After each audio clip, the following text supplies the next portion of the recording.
अस्सलाम वालेकुम दोस्तों, मैं हूं मोहम्मद आफाक खान। रिसेंटली पाकिस्तान में दो बिल पास हुए हैं, एक डोमेस्टिक वायलेंस का और दूसरा जो है वो माइनॉरिटीज के प्रॉपर्टी के बारे में। जो डोमेस्टिक वायलेंस का बिल है, बहुत सारे लोग सोशल मीडिया पर कह रहे हैं कि भाई ये फेक बिल है, इस तरह की कोई भी असली खबर नहीं है। तो मैं आपको बताना चलूं कि अगर आप नेशनल असेंबली की ऑफिशियल वेबसाइट पर जाएंगे, वहां पर जाके आपको तमाम बिल्स जो हैं वो अब तक जो पास हुए हैं सबकी लिस्ट मिल जाएगी। उसमें मेरे ख्याल में नंबर 61 का जो बिल है वो डोमेस्टिक वायलेंस का बिल है।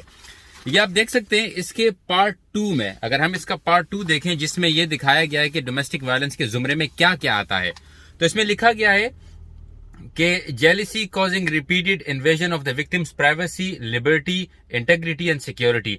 विक्टिम्स से मुराद बच्चा हो, बीवी हो या जो कोई भी हो, उनका मतलब शोहर अपनी बीवी को या फिर बाप अपने बच्चों को उनकी प्राइवेसी नहीं खराब कर सकता, मतलब उनके रूम में नहीं जा सकता, उनसे मोबाइल वगैरह नहीं ले सकता। लिबर्टी से मुराद आजादी, आजादी से मुराद ये कि अगर वो रात को 1-2 बजे कहीं जाना चाहें, कहीं से आना चाहें, किसी को साथ लाना चाहें, तो वो ये चीजें नहीं रोक सकता। उसके बाद ये लिखा हुआ है इंसल्ट्स और ridicule directed at the aggrieved person. मतलब इंसल्ट से मुराद ये कि अगर कोई ऐसी बात कह दी जो उसको नागवार गुजरे तो वो बातें भी नहीं कही जा सकती। इसमें एक और चीज भी लिखी, थ्रेट्स ऑफ डिवोर्स और second marriages on baseless accusation. मतलब ये कि एक शोहर अपनी बीवी से दूसरी शादी की बात नहीं कर सकता या उसको डिवोर्स का थ्रेट भी नहीं दे सकता। लफ्ज डोमेस्टिक वायलेंस का तो मकसद ये होना चाहिए था कि वो लोग जो वाकई में बेचारे जुल्म जिनके ऊपर हो रहा है, ये उनके हक के लिए बात करनी चाहिए थी, लेकिन ये पूरा का पूरा इसको नाम चेंज करके नाम डोमेस्टिक वायलेंस रख दिया है। लेकिन ये तमाम की तमाम मगरिबी जो तहजीबें हैं वो सामने लाई जा रही हैं। मैं सबूत के साथ बताऊंगा वो कैसे। इसको जो बिल पे जो सिग्नेचर है वो हमारी श्री मिजारी साहिबा का है और वो ह्यूमन राइट एक्टिविस्ट हैं। अब इन्होंने क्या किया है ये आप देख सकते हैं, शेरी मजारी का, ठीक है ना। अब ये बिल उन्होंने कहां से पिक किया है? ये बिल उनको ये चाहिए था कि पाकिस्तान की जो इस्लामी नजरियाती काउंसिल वगैरह थी, उलमा थे, उनको बैठाते, क्योंकि पाकिस्तान का कॉन्स्टिट्यूट वो है वो इस्लाम के ऊपर डिपेंड करता है, कुरान और हदीस पर डिपेंड करता है। लेकिन उन्होंने उनको बुलाने के बजाय ये पूरा का पूरा जो बिल है ये यूके के डोमेस्टिक वायलेंस का बिल है, जो कि मैंने पूरा का पूरा पढ़ा है। हर पार्ट जो यहां पर डोमेस्टिक वायलेंस कहलाता है वही चीज पाकिस्तान में भी डोमेस्टिक वायलेंस कहला रही है। अब चूंकि ये बिल पाकिस्तान में तो नया आया है लेकिन यूके में पुराना है, तो यूके में इसके समरात दिखाना शुरू हो चुके हैं कि इसके असरात क्या हैं, इसके बदले में लोगों के साथ क्या हो रहा है। तो जो लोग शोर मचा रहे हैं कि घर तबाह हो जाएंगे, घर तबाह हो जाएंगे, बिल्कुल ठीक कह रहे हैं। ये यूके के डिवोर्स रेट का मैंने एक टेबल उठाया है, आप देख सकते हैं इसमें कि 2019 में, सिर्फ 2019 में 1,08,421 के करीब डिवोर्स हुए हैं। और आप इस टेबल के हिसाब से देख सकते हैं कि डिवोर्स रेट किस तरीके से ऊपर बढ़ता जा रहा है जी। अब अगर किसी ने गलती से ये काम कर लिया, मतलब बेटी को बाहर जाने से रोक दिया, किसी की प्राइवेसी खराब कर दी, बीवी को दूसरी शादी की बात कर दी, तो उसकी सजाएं क्या है? सजाएं देखिए किस तरह घर खराब कर रही हैं।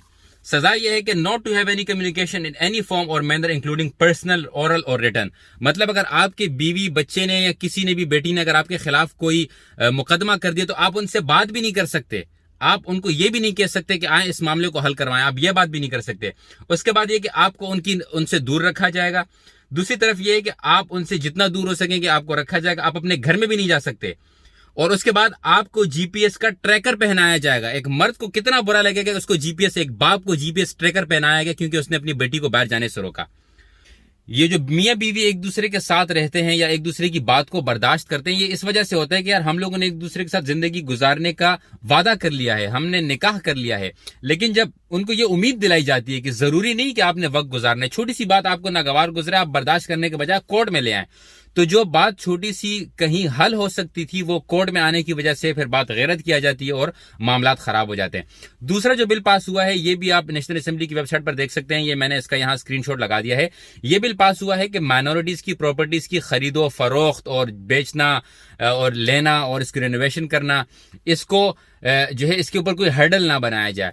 अब बिल तो ठीक है माइनॉरिटी के लिहाज से, लेकिन इसमें यह क्लियर नहीं किया गया है कि आया इसमें कादियानी भी शामिल है या नहीं। याद रहे कि पाकिस्तान के कानून के रिसेंटली मुताबिक कादियानी जो है वो माइनॉरिटी हैं और यहां पर क्लियर नहीं किया गया कि माइनॉरिटी को भी क्या उनको खरीदो फरोख्त करने दिया जाएगा, क्या उनको उनकी इबादतगाहें खरीदने फरोख्त करने दी जाएंगी।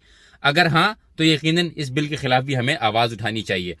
तो मेरे पाकिस्तानियों, आप लोगों से मेरी गुजारिश है कि अगर आप इसके बदले में मुझे इमरान खान की तकारीर भेजेंगे, मैं ये कोई पॉलिटिकल वीडियो बनाने नहीं आया। यह सियासत से बालाताक होकर, एक मुसलमान होकर, एक इंसान होकर, एक पाकिस्तानी होने के नाते जरा सोचें कि अगर आपको सिर्फ अपने कान खुश करवाने तो यूट्यूब भरा पड़ा है। अगर आपको अपने कान खुश करवाने तो अर्तगल का ड्रामा देख लीजिए। सिर्फ तकारीर सुनकर अगर आपके कान खुश हो जाते हैं और आपके दिल को तसल्ली मिल जाती है तो फिर आप बेवकूफ हैं।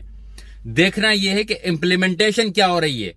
एक बंदा तकरीर में बड़ी बड़ी बातें करे लेकिन इंप्लीमेंटेशन उसके बरक्स करे तो आपके ऊपर असर इंप्लीमेंटेशन का पड़ता है, तकरीर का नहीं। अगर मैं यहां पर बड़ी तकरीर करके कहूं कि अगर मैं पाकिस्तान आया तो मैं हर चीज सस्ती कर दूंगा, आपने तालियां बजाई, मैं पाकिस्तान आया चीजें महंगी हो गई, तो क्या आप दुकानदार को मेरी तकरीर दिखाएंगे? कल को खुदा ना खास्ता मियां बीवी की आपस में लड़ाई होती है, वो कोर्ट जाते हैं, तो क्या वहां पर जज इमरान खान की तकरीर दिखाएगा या वो ये कहेगा कि भाई जो कानून है उसके मुताबिक काम किया जाएगा? मेरे पाकिस्तानियों, अगर आप अपनी माँ, बहन, बेटी की इज्जत बचाना चाहते हैं, अपने घरों को बचाना चाहते हैं, अपने मुस्तकबिल को बचाना चाहते हैं, तो तकरीर पर खुश होने के बाद जरा देख लिया करें कि क्या बिल पास हुआ है। यह हमारा मीडिया जो पिछले कई महीनों से, कई दिनों से हरीम शाह का शोहर ढूंढने निकला हुआ था, इन्होंने आज तक किसी ने भी यह प्रोग्राम नहीं किया कि आपको दिखाया जाए कि क्या बिल पास हो रहे हैं, आपके ऊपर कौन से कानून लागू हो रहे हैं जिनके बारे में आपको पता ही नहीं है। यह आपको पता तब चलेगा जब आप इस तरह कोई काम करेंगे, आपको बताया जाएगा जो काम आप अपनी जिम्मेदारी समझ रहे थे ये तो असल में एक क्राइम है। तो अगर आप मेरी इन बातों से इत्तेफाक करते हो तो आपसे गुजारिश है कि इस वीडियो को ज्यादा से ज्यादा शेयर कीजिएगा। Thank you very much, take care, अल्लाह हाफिज़।